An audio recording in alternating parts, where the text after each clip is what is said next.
سورۃ الاحزاب میں اللہ سبحانہ وتعالیٰ فرماتے ہیں ان اللہ و ملائکتہ یصلون علی النبی یا ایھا الذین آمنوا صلوا علیہ وسلموا تسلیما، بے شک اللہ اور اس کے فرشتے نبی پر صلاۃ بھیجتے ہیں، درود بھیجتے ہیں۔ اے لوگوں جو ایمان لائے ہو، آپ پر صلاۃ و سلام بھیجو، خوب سلام بھیجنا۔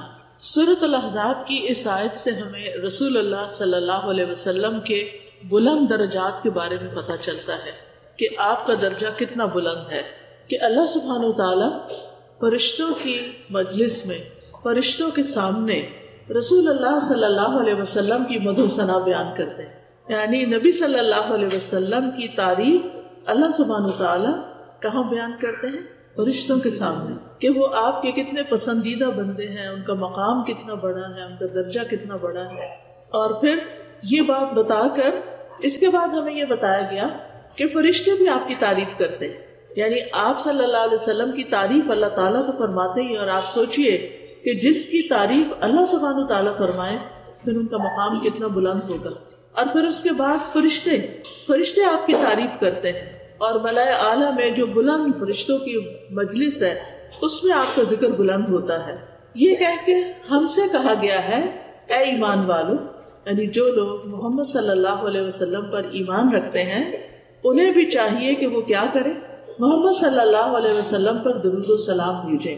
اور یہ ہمارے اوپر ایک فریضہ ہے کہ آپ صلی اللہ علیہ وسلم نے ہماری ہدایت کے لیے، ہمارے دین کے لیے کتنی تکلیفیں اٹھائیں، کتنی پریشانیاں دیکھی، ہر چیز آپ نے قربان کر دی، اپنا گھر بار، اپنے اہل و عیال، سب کچھ مکہ سے مدینہ کی طرف ہجرت کی، اور پھر ویسے بھی عبادت میں آپ کتنی تکلیف اٹھاتے تھے اور امت کے لیے دعائیں کتنی کرتے تھے۔ تو امت کو بھی چاہیے کہ ان کا شکریہ ادا کریں۔ ہم آپ کے لیے کیا کر سکتے ہیں؟ ہم آپ کی نہ تو کوئی خدمت کر سکتے ہیں، نہ آپ کو کچھ تحفہ دے سکتے ہیں، یعنی فزیکلی تو کوئی چیز ہم نہیں کر سکتے، لیکن ہم کیا کر سکتے ہیں کہ آپ کے لیے دعا کر سکتے ہیں، اور وہ دعا جو درود شریف کی شکل میں ہمیں سکھا دی گئی ہے۔ تو اس آیت میں اللہ سبحانہ وتعالیٰ نے نبی صلی اللہ علیہ وسلم کا مقام و مرتبہ اس دور میں بھی بلند کیا، اور آپ کے دنیا سے جانے کے بعد بھی آج تک جو بھی شخص قرآن مجید پڑھتا ہے وہ آپ کے درجے اور آپ کے مقام کو سمجھتا ہے۔ اور پھر آپ دیکھیے کہ ابن عباس کہتے ہیں کہ یصلون کا مطلب ہے کہ فرشتے نبی صلی اللہ علیہ وسلم کے لیے برکت کی دعا کرتے ہیں، کہ آپ کی امت میں برکت ہو، آپ کے کام میں برکت ہو، اور آپ جب زندہ تھے تو اس وقت آپ کی زندگی میں برکت، کہ آپ جو بھی کام کریں اس کا بہت زیادہ فائدہ ہو، بہت زیادہ اجر و ثواب ہو۔ اور پھر آپ دیکھیے کہ صرف ہمیں صلاۃ بھیجنے کو، درود بھیجنے کو ہی نہیں کہا گیا، بلکہ اس کے ساتھ ساتھ ہمیں سلام بھیجنے کو بھی کہا گیا، وسلموا تسلیما، اور خوب سلام بھیجو۔ تو اس طرح آپ دیکھیے کہ آپ صلی اللہ علیہ وسلم کے لیے آسمان والے بھی تعریف کرتے ہیں اور زمین والے بھی تعریف کرتے ہیں۔ آسمان والے بھی آپ کی سلامتی کی دعائیں کرتے ہیں، اور پھر زمین والے یعنی ہم لوگ بھی جب آپ پر درود و سلام بھیجتے ہیں تو آپ کی سلامتی اور آپ کے لیے برکت کی دعا کرتے ہیں۔ نبی صلی اللہ علیہ وسلم پر درود بھیجنا اللہ سبحانہ تعالیٰ کے حکم، اللہ تعالیٰ کے فرمان کی تعمیل کرنا ہے، یعنی اللہ تعالیٰ نے ہمیں جو حکم دیا ہے اس کو ماننا ہے۔ اس طرح اس کا ایک فائدہ یہ بھی ہوتا ہے کہ ہم اللہ تعالیٰ کا حکم مان کر بھی ثواب کماتے ہیں۔ درود پڑھ کر تو ثواب کماتے ہی ہیں، لیکن اللہ سبحانہ تعالیٰ کی بات بھی مانتے۔ پھر یہاں یا ایھا الذین آمنوا کہا گیا، یعنی یہ ایمان والوں کی ایک امتیازی شان ہے، یعنی ایمان والوں کے کرنے کے جو کام ہیں ان میں سے ایک اہم کام ہے۔ اور اس طرح ہم آپ صلی اللہ علیہ وسلم کو ایک آنر بھی دیتے ہیں، ان کی عزت کرتے ہیں، ان کا ادب کرتے ہیں، ان کا مقام بلند کرتے ہیں، اور الٹیمیٹلی خود اپنے لیے ثواب و ریوارڈ کماتے ہیں۔ کتنا ثواب؟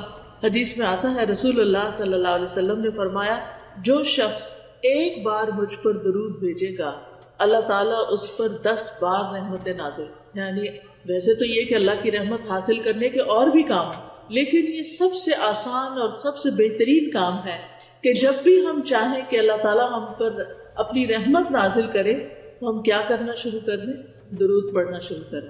تو اللہ سبحانہ تعالیٰ کی رحمتیں آنا چاہیے. ہم میں سے کون ہے جس کو اللہ سبحانہ تعالیٰ کی رحمت نہیں چاہیے؟ ہم میں سے ہر ایک اس رحمت کا محتاج ہے اور اس کا منتظر ہے. نہ صرف یہ کہ رحمت نازل ہوتی ہے بلکہ اس کے ساتھ ساتھ گناہ بھی معاف ہوتے ہیں، نیکیوں میں اضافہ ہوتا ہے. ایک اور روایت سے پتہ چلتا ہے کہ جو شخص ایک مرتبہ درود بھیجتا ہے اس پر 10 رحمتیں آتی ہیں، اس کے 10 گناہ معاف ہوتے ہیں اور اس کے 10 درجے بلند ہوتے ہیں. یعنی درجے بلند ہونے کا مطلب کیا ہے کہ وہ اللہ تعالیٰ کے قریب ہوتا جاتا ہے، جنت کے قریب ہوتا جاتا ہے. اور پھر جنت میں بھی آپ کو معلوم ہے کہ درجے ہیں، سب لوگ ایک لیول پر نہیں ہوں گے. جن کے درجے اونچے ہوں گے ان کا مقام بہت بلند ہوگا اور وہ بہت زیادہ اور بھی زیادہ شان والے ہوں. جیسے آپ دیکھتے ہیں کہ دنیا میں بھی سب لوگوں کے درجے ایک جتنے نہیں ہوتے، کوئی کسی لیول پہ ہے، کوئی کسی پہ. خود خاندانوں میں، رشتہ داروں میں ہر ایک کا سٹیٹس الگ الگ ہے. لیکن جو شخص درود پڑھتا ہے اور جو جتنا زیادہ درود پڑھتا ہے اس کا سٹیٹس اللہ کی نگاہ اتنا ہی بلند ہوتا چلا جاتا ہے. اور اسی طرح ایک اور روایت میں بھی آتا ہے کہ نبی صلی اللہ علیہ وسلم نے فرمایا جو شخص میری امت میں مجھ پر اخلاص کے ساتھ دل سے ایک درود پڑھے. یعنی ایک تو یہ کہ ہم کام کاج کر رہے ہوتے ہیں، بعض لوگ ٹی وی دیکھ رہے ہوتے ہیں ساتھ درود پڑھے ہوتے ہیں، یا واک کر رہے ہیں درود پڑھے، تو کوئی بات نہیں، آپ جہاں بھی ہو درود پڑھتے رہیں، منع نہیں ہے کہ آپ واک میں درود نہیں پڑھ سکتے یا کوئی آپ کے پاس بیٹھا تو آپ درود نہیں پڑھ سکتے. اس کے لیے ہمیں نماز کی طرح شرائط نہیں رکھی گئی. نماز میں تو یہ ہوتا ہے نا کہ پھر آپ کو وضو کرنا ہوتا ہے، پھر آپ اپنا لباس پراپر رکھتے ہیں، پھر آپ قبلے کی طرف منہ کرتے ہیں، پھر آپ کو کسی سے بات نہیں کرنی، آپ کچھ کھا نہیں سکتے، آپ بول نہیں سکتے، آپ سو نہیں سکتے، آپ ہل جل نہیں کر سکتے. نماز کی تو یہ ساری شرائط ہیں، وہ تو ہمیں نماز کے لیے پوری کرنی. لیکن درود کے لیے ایسی کوئی شرط نہیں ہے. ہم لیٹ کے بھی درود شریف پڑھ سکتے ہیں، ہم کھڑے بھی پڑھ سکتے ہیں، ہم واک کرتے ہوئے پڑھ سکتے ہیں، ہم کھانا بناتے ہوئے پڑھ سکتے ہیں، ہم لوگوں کی مجلس میں بھی بیٹھ کر درود شریف پڑھ سکتے ہیں، ہم بازار میں ہیں، شاپنگ کر رہے ہیں، اس وقت بھی ہم دل میں درود شریف پڑھ سکتے ہیں. تو اس لیے جو شخص اخلاص کے ساتھ، دل کے ساتھ درود پڑھے گا تو اللہ تعالیٰ اس پہ 10 رحمتیں بھیجے گا، 10 درجے بلند ہوں گے، 10 نیکیاں لکھی جائیں گی، 10 گناہ معاف ہوں گے. یہ 4 فائدے بتائے گئے ہیں ایک مرتبہ درود پڑھنے کے. پھر اسی طرح ایک اور روایت میں آتا ہے رسول اللہ صلی اللہ علیہ وسلم نے فرمایا جو شخص مجھ پر درود پڑھے تو جب تک وہ مجھ پہ درود پڑھتا ہے فرشتے اس کے لیے دعا کرتے رہتے ہیں. یعنی آپ نبی صلی اللہ علیہ وسلم کے لیے دعا کریں اور فرشتے آپ کے لیے دعا کرتے رہیں گے. ایک شخص نے عرض کیا اللہ کے رسول صلی اللہ علیہ وسلم کیا میں اپنی دعا کا 1/3 حصہ درود نہ کر لوں؟ تو آپ نے فرمایا کہ ہاں اگر تم چاہو تو ایسا کر سکتے ہو. اس نے کہا اگر 2/3؟ آپ نے فرمایا ہاں اگر تم چاہو. اس نے کہا اگر میں ساری دعا درود ہی کو بنا لوں؟ تو آپ نے فرمایا پھر تو یہ تمہارے لیے اللہ تمہارے دنیا اور آخرت کے سب غم ہم کے لیے کافی ہو جائے گا. یعنی اگر آپ کو بعض اوقات انسان کی سچویشن اتنی ٹینس ہوتی ہے کہ اس کو دعا بھی نہیں سمجھ آتی مجھے کیا مانگنا چاہیے. یعنی بعض اوقات ہمارے کوئی عزیز پیارے زندگی اور موت کی کشمکش میں ہوتے ہیں، ہمیں سمجھ نہیں آتی ہم ان کے لیے کیا دعا، ہم ان کے لیے زندگی کی دعا کریں. یہ زندگی تو ان کے لیے بہت تکلیف دہ ہے، ہم انہیں اس حال میں زندہ بھی نہیں دیکھنا چاہتے کہ ہم چاہتے ہیں صحت مند ہوں. اور اگر صحت کی دعا کرتے ہیں تو ڈاکٹرز کہتے ہیں کہ یہ ساری زندگی پیرالائزڈ ہے، یہ اپنے منہ سے کھا نہیں سکیں گے، اپنے منہ سے پی نہیں سکیں گے، کچھ سمجھ ہی نہیں آتی کہ پھر کیا مانگے اور کیا نہ. تو ایسی صورت میں ہم درود شریف پڑھنا شروع کریں کہ اللہ کی رحمت آ جائے. اور اگر اللہ کی رحمت آ جائے تو اللہ تعالیٰ اس بندے کو بالکل سیدھا اٹھا کے کھڑا کر سکے. جو رب مردوں کو اٹھا کے کھڑا کر سکے، جو مردوں کو زندہ کرے گا، کیا وہ ایک بیمار شخص کو، ایک تکلیف کی حالت میں جو شخص ہے اس کو وہ سیدھا تندرست نہیں کر سکتا؟ بالکل کر سکتا ہے. اللہ تعالیٰ کے لیے تو کچھ بھی مشکل نہیں. تو اس لیے ہمیں اپنی زندگی میں درود کی کثرت کر دینی چاہیے. پھر اسی طرح یہ ہے کہ رسول اللہ صلی اللہ علیہ وسلم نے فرمایا مجھ پر درود بھیجا کرو کیونکہ تمہارا مجھ پر درود بھیجنا تمہارے لیے باعث برکت ہے، اور میرے لیے اللہ سے وسیلہ کا سوال بھی کیا کرو. یعنی درود بھی بھیجو، سلام بھی بھیجو اور وسیلہ کی دعا بھی کرو. اب یہ وسیلہ کیا چیز ہے؟ جنت میں ایک مقام ہے جو سب سے زیادہ خوبصورت ہے، یعنی پوری جنت سے زیادہ خوبصورت ہے، اور وہ مقام صرف ایک شخص کو ملے گا، صرف ایک کو وہ ملے گا، کسی اور کو وہ نہیں ملے گا. تو نبی صلی اللہ علیہ وسلم نے فرمایا مجھے امید ہے کہ وہ میں ہی ہوں گا. کیونکہ آپ کا مقام اور درجہ ساری انسانیت سے بڑھ کر ہے. تو اب آپ دیکھیے کہ وہ ہے تو آپ کے لیے، لیکن آپ نے امت کو شرف بخشا کہ ہم آپ کے لیے یہ دعا کریں کہ اللہ تعالیٰ ہمارے نبی کو وہ مقام وسیلہ عطا فرمانا.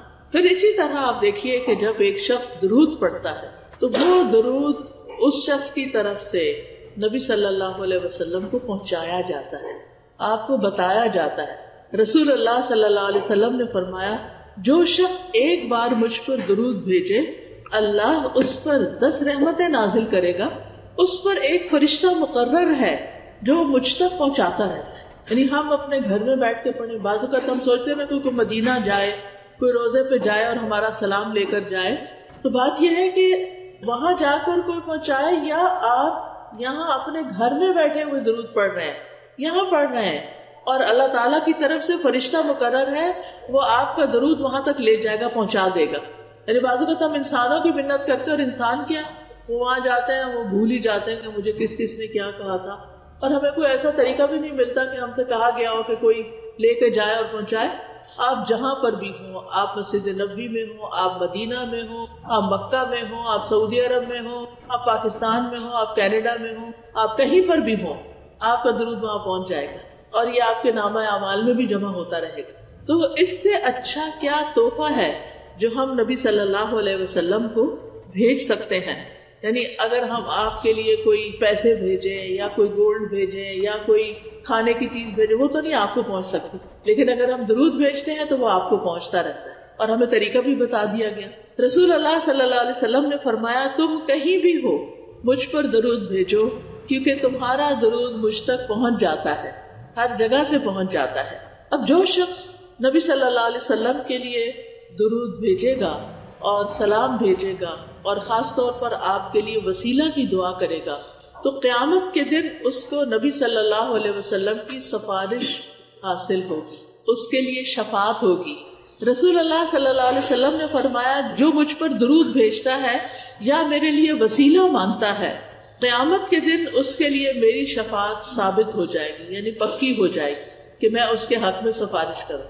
سفارش کس کو ضرورت ہوتی ہے؟ جس کے اپنے پاس پورا نہ ہو کامیابی کے لیے. یعنی اگر کوئی شخص خود لیک کرتا ہے کسی چیز میں تو پھر دوسرا اس کی سفارش کر دیتا ہے، آپ اس کو یہ جاب دے دیں، آپ اس کو یہ جگہ دے دیں، اس کے لیے یہ کر دیں، تو وہ اس کے لیے آسانی ہو جاتی ہے. تو اسی طرح جو شخص جنت میں جانے کے لیے اس کو ایک نیکی کم ہے یا تھوڑی سی ضرورت ہے تو پھر وہ نبی صلی اللہ علیہ وسلم اس کے حق میں سفارش کریں گے کہ اس کو جنت دے دی جائے کیونکہ اس نے مجھ پر درود بھیجا تھا. اسی طرح اگر کوئی شخص اپنے برے اعمال کی وجہ سے توبہ کیے بغیر دنیا سے چلا گیا اور قیامت کے دن اس کی پکڑ ہو گئی اور اس کو جہنم میں پھینک دیا گیا تو نبی صلی اللہ علیہ وسلم کو اللہ تعالیٰ حق دیں گے شفاعت کا، حق کے شفاعت، اور پھر آپ کی سفارش سے اس کو آگ سے بھی نکال لیا جائے. تو اس لیے ہمیں اپنی زندگی میں درود کا اہتمام کرتے رہنا چاہیے، کوئی دن ہمارا خالی نہ جائے. ویسے تو الحمدللہ جب ہم اذان سنتے ہیں تو اس کے بعد درود جو ہے وہ پڑھتے ہیں،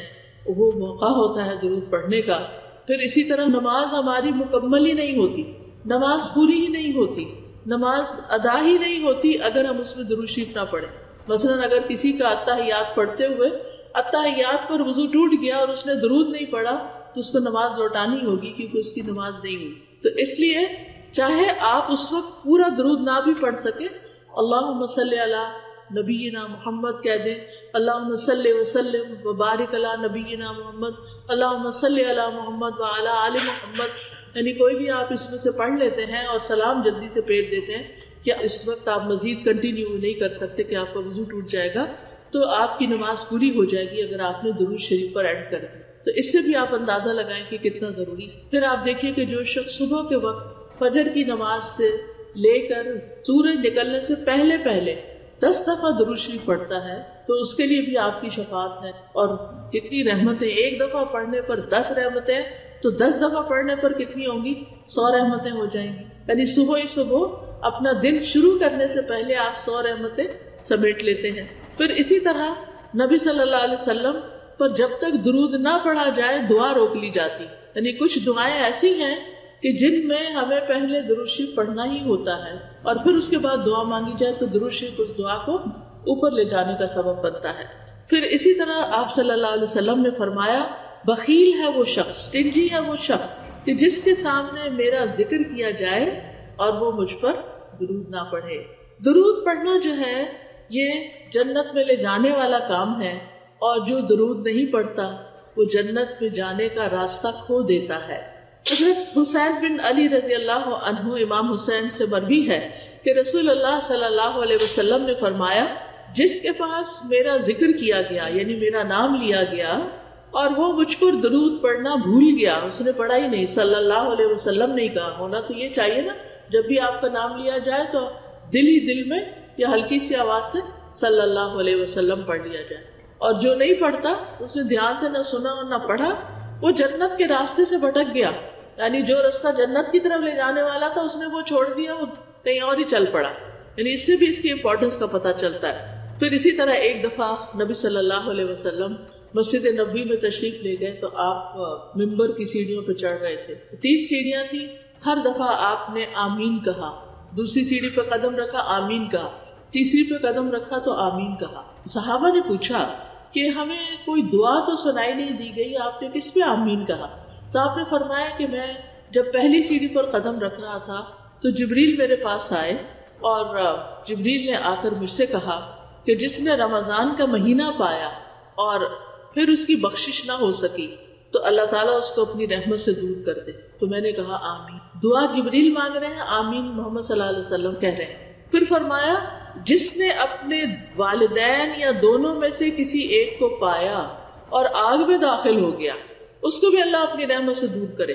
کیا مطلب ہے اس کا؟ کہ جس نے اپنے والدین کو بڑھاپے میں پایا یا ویسے والدین اس کے پاس آئے اور اس نے ان کی خدمت نہ کی، ان کا خیال نہیں رکھا اور ان کو خوش نہیں کیا، تو پھر کیا ہے؟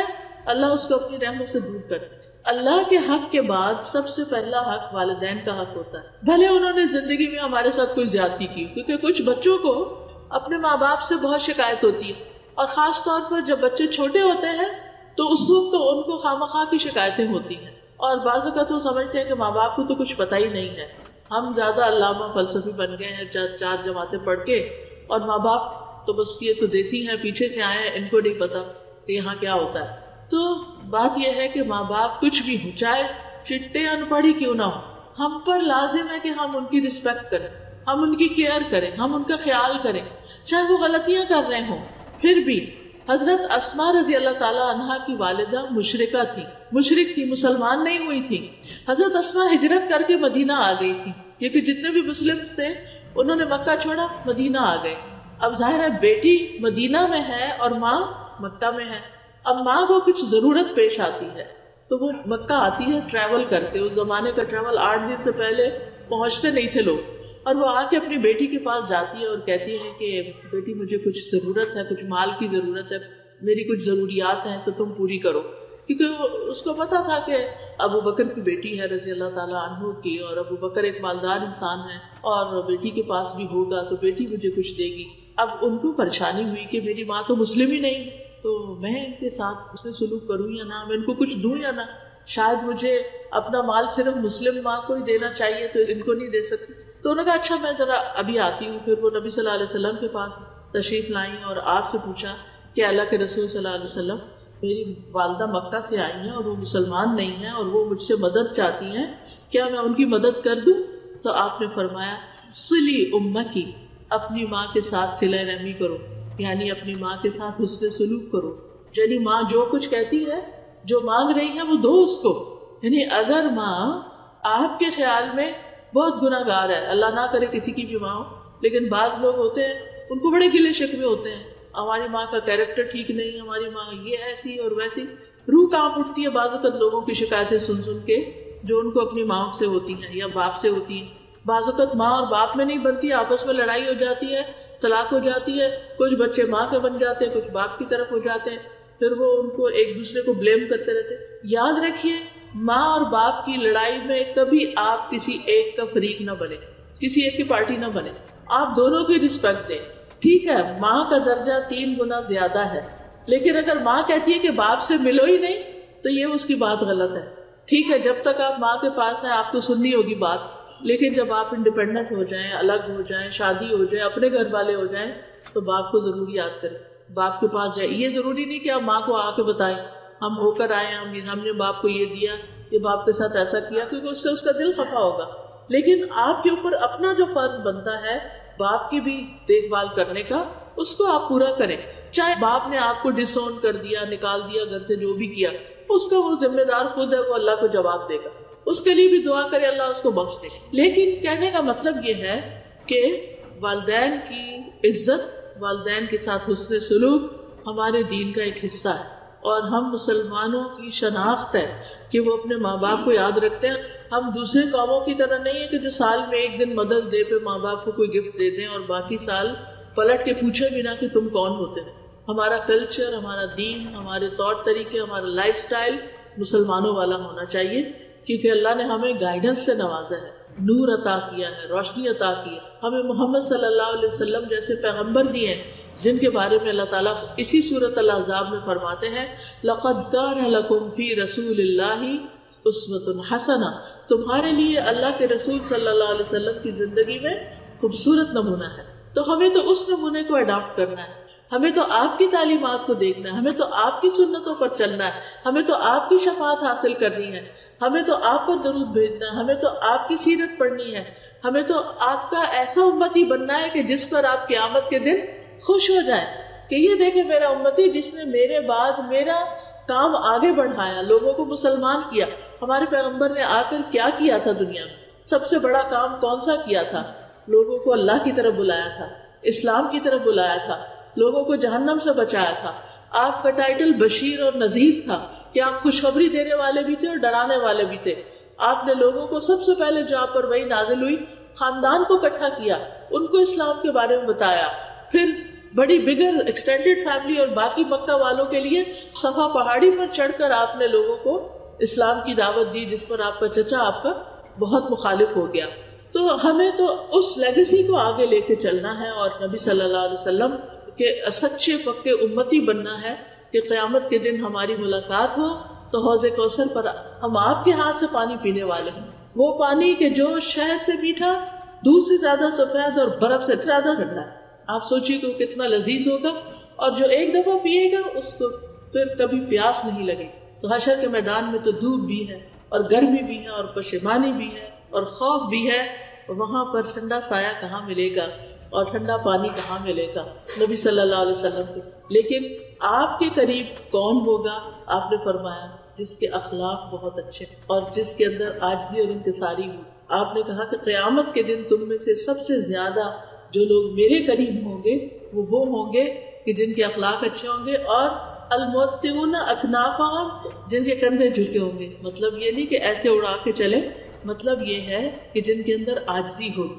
آپ دیکھیں کہ جب آپ کسی کو توجہ دیتے ہیں تو ایسے اپنے کندھے ہلکے سے جھکا لیتے ہیں. جب آپ کسی سے پیار لیتے ہیں یا آپ کسی کے ساتھ ملتے ہیں تو آپ اس کے طرف جھک جاتے ہیں، تو آپ کے کندھے آگے کو ہو جاتے ہیں. آپ کسی کی بات سنتے ہیں تو آپ اس کی طرف متوجہ ہوتے ہیں تو کندھے جھک جاتے ہیں.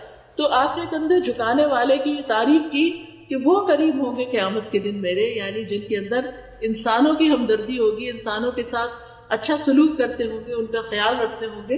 اور اس کی ابتدا جو ہوتی ہے وہ اپنے گھر سے ہی ہوتی ہے کہ اپنے بہن بھائیوں کے ساتھ، اپنے رشتہ داروں، اپنے والدین کے ساتھ، اپنے دوستوں کے ساتھ، جو بھی ہمارے ساتھ رہتے ہوں، سب سے پہلے حسن سلوک کے جو محتاج ہیں وہ وہی ہیں. ایک شخص آپ کے پاس آیا اور اس نے کہا کہ میں سب سے زیادہ اچھا سلوک کس کے ساتھ کروں، میرے حسن سلوک کا سب سے زیادہ مستحق کون ہے؟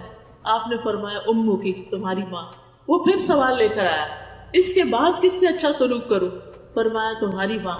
اس نے پھر سوال کیا کہ سب سے زیادہ اچھے سلوک کا مستحق کون ہے، یعنی سب سے زیادہ میں نیکی کس کے ساتھ کروں، کس کا خیال سب سے زیادہ رکھوں؟ فرمایا تمہاری ماں. اس نے پھر سوال کیا کہ شاید اب مجھے کچھ اور پتا چلے، تو آپ نے فرمایا تمہارا باپ. تو باپ کی بھی عزت ہے، لیکن باپ کے مقابلے میں ماں کا مقام، عورت کا مقام اللہ کے رسول صلی اللہ علیہ وسلم نے بہت بڑھایا، اور اس انسان کو تعلیم دے کر ہم سب کو بھی سکھا دیا کہ ہمیں کیا کرنا ہے. کیونکہ ماں تکلیف زیادہ اٹھاتی ہے، ماں حمل اٹھاتی ہے، ماں پھر ولادت کی تکلیف اٹھاتی ہے، ماں دودھ پلاتی ہے، راتوں کو جاگتی ہے، تو پھر ہر سٹیپ کے حساب سے اس کا درجہ بھی بلند ہوتا چلا جاتا ہے. اور پھر تیسری دفعہ آپ صلی اللہ علیہ وسلم کے سامنے جبریل علیہ السلام نے دعا مانگی کہ جس کے سامنے آپ کا ذکر آئے اور وہ آپ پر درود نہ بھیجے اللہ اس کو بھی اپنی رحمت سے دور کر دے. تو آپ نے فرمایا آمین. تو اس سے پتہ چلتا ہے کہ ہم میں سے ہر ایک کو خود سے بھی درود پڑھنا چاہیے، لیکن اگر کوئی پڑھ رہا ہو تو اس کے ساتھ ہمیں بھی یاد کرنا چاہیے نبی صلی اللہ علیہ وسلم کو، ہمیں بھی درود پڑھنا چاہیے.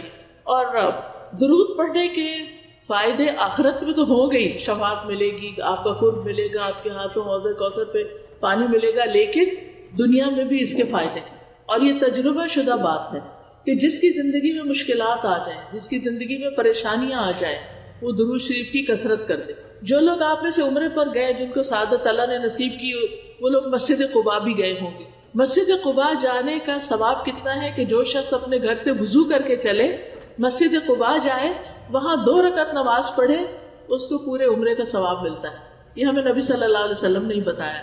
تو مسجد قباء کے ایک امام ہیں شیخ صالح المغامسی. صالح المغامسی جو تھے، ان کے دل میں کوئی تکلیف ہو گئی تو ان کا ہارٹ کا آپریشن ہوا. جب ہارٹ کا آپریشن ہوا، آپریشن تو اچھا ہو گیا، لیکن نیکسٹ ڈے پتا چلا کہ خون واپس دل کے اوپر جم رہا ہے اور بہت خطرناک صورت پیدا ہو گئی ہے اور دوبارہ آپریشن کرنا پڑے گا. اب جب وہ ہوش میں تھے، وہ خوش تھے پہلے کہ میرا آپریشن کامیاب ہو گیا، لیکن انہوں نے دیکھا کہ 10 ڈاکٹر آ گئے اور وہ آپس میں ڈسکشن کر رہے ہیں، تو ان کو سمجھ آئی کہ یہ کوئی مسئلہ گڑبڑ ہے. بہرحال انہوں نے آ کے خبر سنائی کہ آپ کا آپریشن دوبارہ ہوگا. اب آپ سوچئے کہ ایک شخص ایک دفعہ سرجری سے گزرا ہے اور دوسری دفعہ اب اس کی سرجری ہونے لگی ہے. تو اب کیا ہوا کہ کہتے ہیں کہ شیخ یہ خبر سن کے بے ہوش ہو گئے اور کلمہ پڑھنے لگے، اشہد ان لا الہ الا اللہ اشہد ان محمد رسول اللہ، کہ انہیں یہ لگا کہ اب تو میں دوبارہ بچتا نہیں، میری تو جان جانے والی ہے. اور اس کے ساتھ ہی انہوں نے کہا کہ ٹھیک ہے آپ آپریشن کرتے ہیں تو کر لیجئے. اب ہوا یہ کہ وہاں پر ایک نرس تھی، لبنانی نرس، اس نے دیکھا کہ شیخ بہت پریشان ہے. وہ شیخ سے بڑی متاثر تھی. وہ نے پتا چلا کہ مسجد قباء کے امام ہے، تو آپ سوچئے کہ اگر ہمیں بھی پتا چلے تو ہم ضرور زیارت ملاقات کے لیے جائیں کہ اتنی بڑی شخصیت آئی ہے. تو نرس کو جب پتا چلا کہ شیخ کا آپریشن دوبارہ ہو رہا ہے اور اتنی بڑی تکلیف دوبارہ اٹھانے لگے ہیں، تو چونکہ لبنانی بھی عرب ہوتے ہیں تو وہ شیخ سے کہنے لگی یا صالح صلی علی النبی وربی یفرج. شیخ صالح تم درود کیوں نہیں پڑھتے، اللہ مشکل آسان کر دے گا. سبحان اللہ. شیخ نے اسی وقت شروع کر دیا اللہم صلی علی محمد وعلی آل محمد، اللہم صلی علی محمد وعلی آل محمد، پڑھنا شروع کر دیا. شیخ اپنا یہ قصہ خود سناتے ہیں صحیح ہونے کے بعد، قسم اٹھا کے کہ کوئی چیز اندر تبدیل ہو گئی. یہ درود پڑھ رہے تھے اور کوئی چیز اندر تبدیل ہو گئی، اور جو میرے آپریشن کے لیے سارا تیاری کر کے رکھی ہوئی تھی وہ دھری کی دھری رہ گئی. یعنی کہ اینڈ میں دوبارہ انہوں نے جب ہارٹ کو سکین کیا ہوگا یا جو بھی اللہ جانے کیا، جب انہوں نے الٹرا ساؤنڈ کی سکرین دیکھی تو حیران ہو گئے کہ یہ تو سب کچھ ٹھیک ہو گیا، سب تبدیل ہو گیا اندر، تب ضرورت نہیں رہی. اور شیخ اس وقت رونا شروع ہو گئے کہ یہ درود شریف کی برکت سے ہوا. تو آپ دیکھیے کہ یہ کسی عام انسان کا قصہ نہیں ہے. شیخ ہیں جو خود لوگوں کو ہر وقت تعلیم دیتے ہیں، کہ اتنے بے شمار لیکچر ہیں. میں ہر ہفتے ان کے لیکچر، جب میں تدبر قرآن ویکینڈ پہ میری کلاس ہوتی ہے قرآن مجید کی تفسیر کی، تو میں ان کو ضرور سنتی ہوں. اور اب تو ویک ڈیز میں بھی ہو رہی، تو الحمدللہ اللہ نے موقع دیا. تو ماشاءاللہ یہ اتنی اچھی قرآن کی تفسیر کرتے ہیں، عربی میں ہوتی ہے آبویسلی، اتنی اچھی تفسیر کرتے ہیں کہ بالکل نئے طریقے سے چیزیں سمجھ میں آتی ہیں. اب ایک شخص جو اتنا بڑا عالم ہو، کسی معمولی شخص کو کوئی مسجد قباء کا امام نہیں لگایا جاتا. اس کا علم، اس کا تجربہ، اس کے کریڈینشلز کیسے ہوں گے.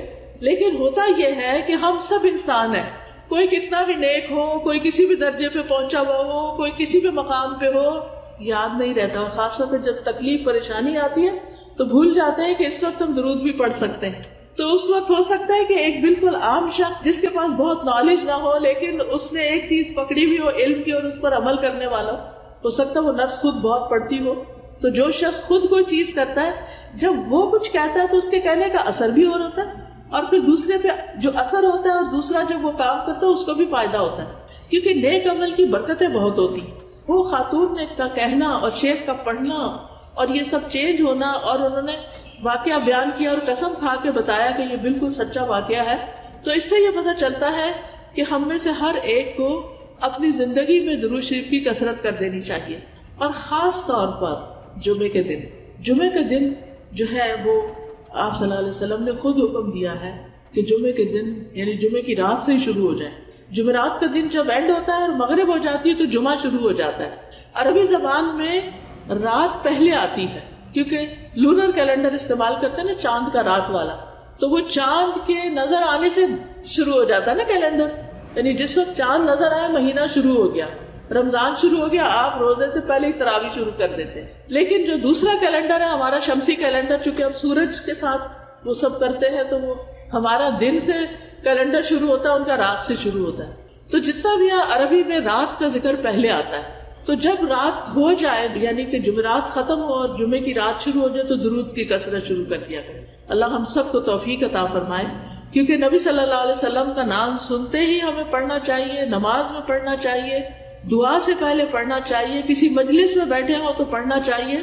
رسول اللہ صلی اللہ علیہ وسلم نے فرمایا جو لوگ کسی جگہ پر مجلس کریں، یعنی کوئی سوشل گیدرنگ بھی ہے، لیکن اس میں اللہ کا ذکر نہ کریں اور نہ اپنے نبی پر درود بھیجیں تو وہ ان کے لیے نقصان کا باعث ہوگی. اللہ چاہے تو اس میں اگر کوئی ایسی چیز ہوئی تو اس پہ انہیں پکڑ سکتا ہے، چاہے تو انہیں بخش بھی دے. اسی طرح جو لوگ کسی مجلس میں بیٹھے اور وہاں وہ اللہ کا ذکر نہ کریں اور درود نہ پڑھیں تو وہ مجلس قیامت کے دن ان کے لیے حسرت کا باعث ہوگی. یعنی آپ لوگوں سے شرمائے نہیں کریں، آپ جہاں بھی ہوں بات کریں، لوگوں کے جو ڈسکشن ہو رہی ہے اس میں حصہ لیں اور بیچ کے گیپس میں درود بھی پڑھ لیا. اسی طرح اذان کے بعد درود پڑھیں، مسجد میں داخل ہوتے وقت درود پڑھیں، اللہم اغفر لی ذنوبی وافتح لی ابواب رحمتک، اور پھر اللہم صلی علی محمد وعلی آل محمد. پھر صفا مروہ کی سعی کرنے کے نصیب ہو، آپ جس وقت طواف کر رہے ہوں اس میں بھی، اور خاص طور پر جمعے کی رات اور جمعے کے دن نبی صلی اللہ علیہ وسلم نے خاص طور پر اس کی تاکید کی. پھر جب نماز جنازہ ہوتا ہے تو اس کی دوسری تکبیر جب ہوتی ہے اس کے بعد بھی درود پڑھا جاتا ہے. قنوت نازلہ میں پھر نبی صلی اللہ علیہ وسلم کا نام لکھتے وقت صلی اللہ علیہ وسلم لکھنا چاہیے، اور ہر وقت چلتے پھرتے، کھانا پکاتے، اٹھتے بیٹھتے، لیٹتے، رات کو سوتے وقت آپ درود پڑھتے پڑھتے سو جائیں. رحمتیں آ رہی ہیں آپ کی اور آپ نیند کی آغوش میں چلے جائیں. کچھ لوگوں کو انسومنیا ہوتا ہے تو اس کا ایک بڑا اچھا یہ طریقہ ہے کہ آپ درود پڑھنا شروع کر دیں، تسبیح کرنا شروع کر دیں. اور اسی طرح ایک نسخہ کسی نے بتایا تھا کہ سورۃ کہف میں آتا ہے نا کہ جب وہ کہف میں جو لیٹے ہوئے تھے وہ سو گئے تھے، وَتَحْسَبُهُمْ أَيْقَاظًا وَهُمْ رُقُودٌ، یہ اگر آپ پڑھنا شروع کریں تو نیند آ جاتی ہے. کچھ لوگوں کو نیند نہ آنے کا پرابلم ہوتا ہے، ویسے نیند آ رہی ہے جو ہی لیٹیں گے نیند غائب. تو درود شریف لمبے سے لمبا بھی آپ پڑھ سکتے ہیں جس کو درود ابراہیمی کہتے ہیں، اور چھوٹے سے چھوٹا بھی پڑھ سکتے ہیں. صلی اللہ علیہ وسلم، اللہم صلی علی محمد، اللہم صلی علی محمد وعلی آل محمد، اللہم صلی علی محمد النبی الامی وعلی آل محمد. اور آل کا ذکر اس لیے کرتے ہیں کیونکہ آپ کی آل اولاد نے، آپ کی ازواج، آپ کی ذریت، انہوں نے بھی نبی صلی اللہ علیہ وسلم کے ساتھ دین کے لیے بہت سی قربانیاں کی، تو ان کا بھی حق بنتا ہے کہ ان کو بھی ساتھ دعاؤں میں شریک رکھا جائے.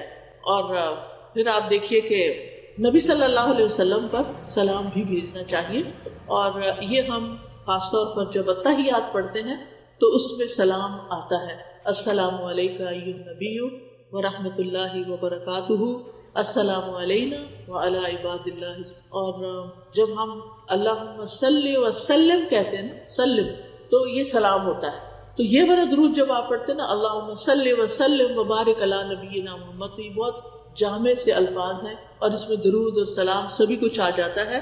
فرشتے ہمارا سلام بھی نبی صلی اللہ علیہ وسلم کو پہنچا دیتے ہیں. تو بہرحال کرنے کا کام یہ ہے کہ ہمیں نبی صلی اللہ علیہ وسلم پر کثرت سے درود و سلام پڑھنا چاہیے، خصوصاً جمعے کے دن، اور پھر دعائیں مانگنے سے پہلے، اور پھر غم، دکھ، ڈپریشن، پریشانی، ان چیزوں سے بچنے کے لیے، بچوں کی ہدایت اور اصلاح کے لیے، اور اللہ تعالیٰ کی فوری رحمت حاصل کرنے کے لیے اذان سننے کے بعد. اور پھر یہ ہے کہ جو درود آپ نے خود پڑھا اور ہمیں سکھایا اس کو پریفرنس دیں، اس کو فضیلت دیں. بعض لوگ وہ درود نہیں پڑھتے، اپنے خود سے بنائے ہوئے جو ہیں ان کے پیچھے لگ جاتے ہیں اور ان کی خود ہی فضیلت بنا لیتے ہیں. تو ہم پر کوئی وحی تو نہیں آتی نا کہ ہمیں پتہ چلے کہ کیا زیادہ بہتر ہے. تو وحی کے ذریعے نبی صلی اللہ علیہ وسلم نے ہمیں جو درود بتائے ہیں ان کی پابندی ضروری ہے. اللہ سبحانہ وتعالی ہمیں توفیق عطا فرمائے. سبحانک اللہم وبحمدک، اشہد ان لا الہ الا انت، استغفرک واتوب الیک. السلام علیکم.